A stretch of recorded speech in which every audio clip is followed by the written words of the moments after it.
Good morning, everyone. Boker Tov. This week's Torah portion, Amor, contains all the Jewish festivals. And when the Torah introduces the Jewish holidays, it says, Eila Mo'adei Hashem.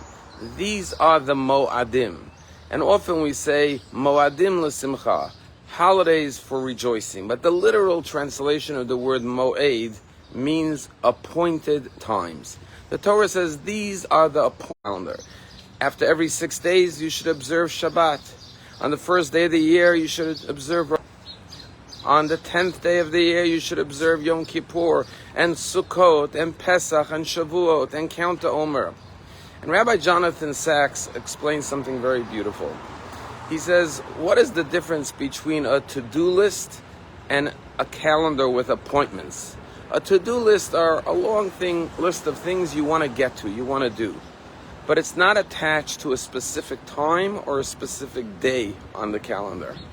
An appointment is saying, this is what I need to do, and this is the time I need to do it in.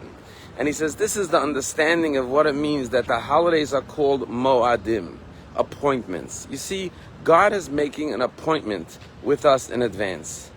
It's fascinating. God says every seventh day of the week we have an appointment. And the name of that appointment in the calendar is Shabbat. And what is the point of Shabbat?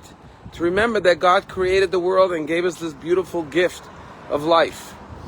And to celebrate time with our family and friends. You see, you could put on your to-do list, I want to spend time with my family. Or I want to thank God for His creation. But unless it's an appointment on your calendar, you may never get to do it. And the same thing is with Rosh Hashanah. God says, we're going to make an appointment.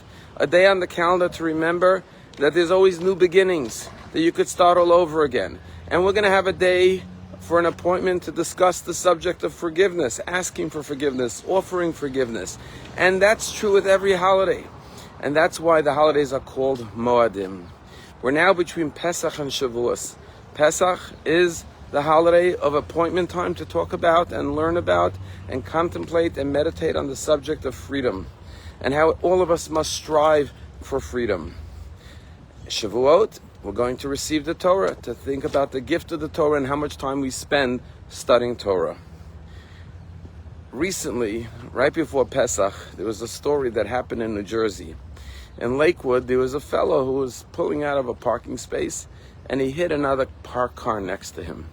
So as an honest Jew, he took out a piece of paper from his car he found, wrote a note, this is my name, this is my number, I'm sorry I hit your car, call me and I'll pay for it.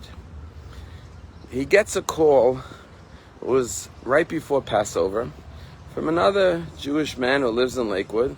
He said, I got your note that you hit my car. He said, yes, I'm so sorry, it was an accident. He said to him, tell me, how are you making Passover? There are a lot of expenses for you and your family. How are you affording to make Passover? He says, well, why do you ask? He says, well, because when you left me that note, you may not have realized, but it was a bank statement on the other side. And I saw your bank statement and I see that you're in the negative. So I just wanted to call you to let you know that I just wired $5,000 into your bank account. I wanted to wish you a happy Passover. You see, Passover is the holiday when we think about that God gave us freedom. But it's not just about something in the past. It's about the lessons of freedom.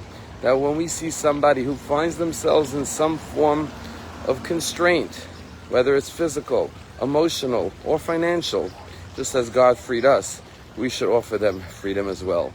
That's what God says. Have appointed times to learn the most fundamental lessons.